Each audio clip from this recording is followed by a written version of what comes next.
আজকের class present continuous tense. আগের ক্লাসে আমরা শিখেছি প্রেজেন্ট ইনডেফিনাইট টেন্স, আজকে শিখবো প্রেজেন্ট কন্টিনিউয়াস টেন্স। তো প্রেজেন্ট কন্টিনিউয়াস টেন্স বলতে কি বোঝানো হয়? প্রেজেন্ট কন্টিনিউয়াস টেন্স মানে যেই কাজ, বর্তমানে যেই কাজ চলছে, বর্তমানে কোনো কাজ চলছে বোঝালে,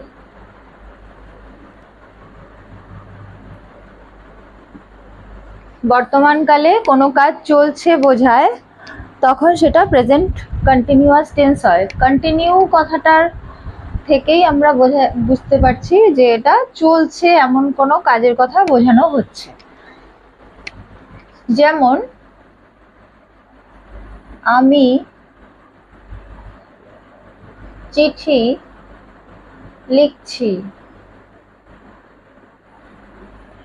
I am writing a letter. I am writing a letter. এছাড়া আর কি হয়? অনেক কিছুই হয়, আমি জাস্ট দুটো এক্সাম্পল দিচ্ছি। যেমন তারা এখন, এখন কথাটা দিয়ে বুঝিয়ে দিচ্ছে যে এখনের কথা বলছে, বর্তমান কালের কোনো কথা বলছে। তাহলে তারা এখন খেলছে,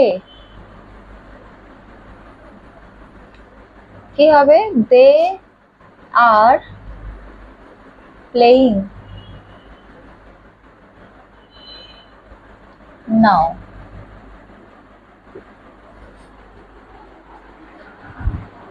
এই দুটো টেন্সে, এই দুটো উদাহরণে দেখো, একটা বলছে আমি চিঠি লিখছি, লিখছি মানে এখনের কথা বলছে, আর তারা এখন খেলছে, এখন এই কথাটা দিয়েই বুঝিয়ে দিচ্ছে যে তারা এখন খেলছে, তার মানে বর্তমান কালে কোনো দুটো কাজের কথা বলা হচ্ছে এখানে। তো এই দুটো কাজই হচ্ছে প্রেজেন্ট কন্টিনিউয়াস টেন্স। এবার তোমরা পজ করে এটা যদি লিখতে চাও লিখে নিও আগের টেন্সের মতোই।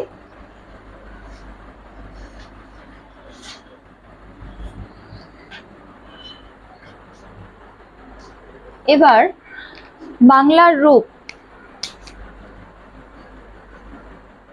আগেরটা কি ছিল? আগেরটা ছিল করি, করো, করে, খাই, খাও, খায় ইত্যাদি। বাংলার রূপ সেটা কি? প্রেজেন্ট ইনডেফিনাইট টেন্সের যে ক্লাসটা আছে ওখানে বলা আছে, তো ওটা একটুখানি দেখে নিও। প্রত্যেকটা টেন্সের ক্লাসে যদি আমি সবটা বলতে চাই তাহলে ক্লাসটাও অনেক বড় হয়ে যাবে, অনেক লেন্দি হবে এবং একই কথা বারবার মনে হবে। তো যাই হোক, বাংলার রূপ এখানে কি হবে? করছি, করছো, করছে। যেমন এখানে কি উদাহরণ দিয়েছিলাম? লিখছি, লিখছো,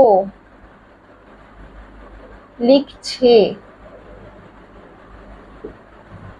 এই যে উদাহরণগুলো দিয়ে করছি, করছো, করছে, লিখছি, লিখছো, লিখছে, এরকম যাচ্ছি, যাচ্ছ, যাচ্ছে ইত্যাদি দিয়ে আমরা কোনো কাজ এর কন্টিনিউইটি বোঝাতে চাই।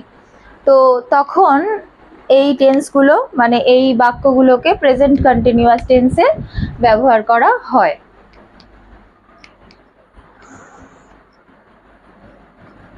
এটা মুছে দিলাম। এবার একই সাথে আমি এর ফরমেশন বলে দিই।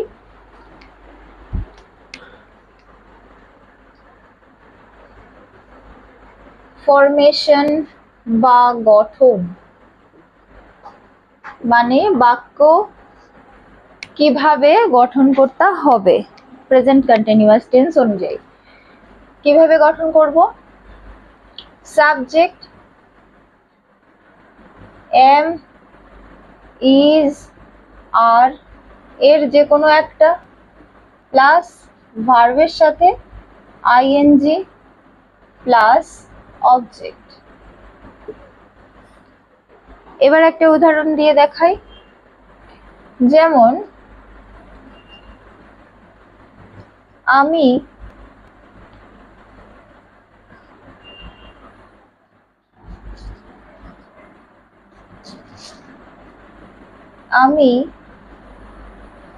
বই পড়ছি। এরকম ধরনের যদি করতে চাই, আমি ছোট করে দিলাম, আমি সাবজেক্ট কোনটা, এখানে আমি বই পড়ছি এই বাক্যটার মধ্যে সাবজেক্ট কোনটা সেটা দেখতে হবে। তো সাবজেক্ট হচ্ছে আমি। সাবজেক্ট যদি না বুঝতে পারো কেউ, তাহলে ইনডেফিনাইট টেন্সের যে ক্লাসটা আছে, তো সেই ক্লাসে বলা আছে সাবজেক্ট কি, সেখান থেকে একটু দেখে নিও।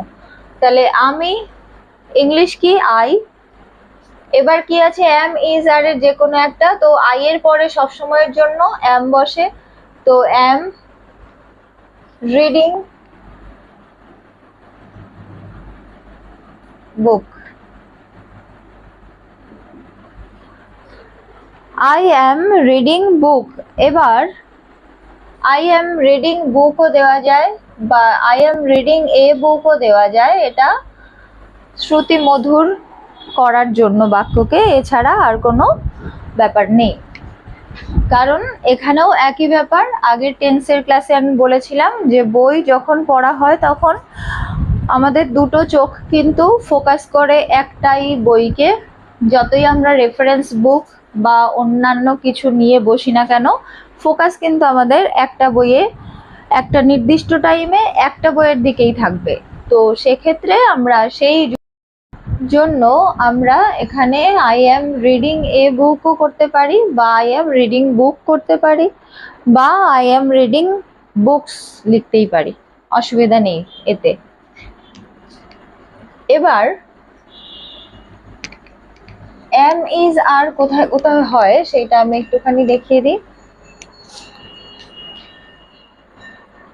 আই এর পরে সবসময় এম বসে, এম ইজ আর।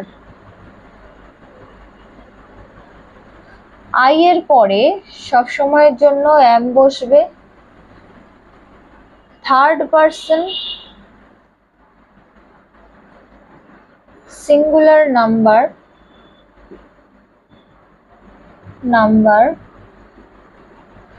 এর পরে সবসময় ইজ বসবে, বাকি সব জায়গায় আর বসবে।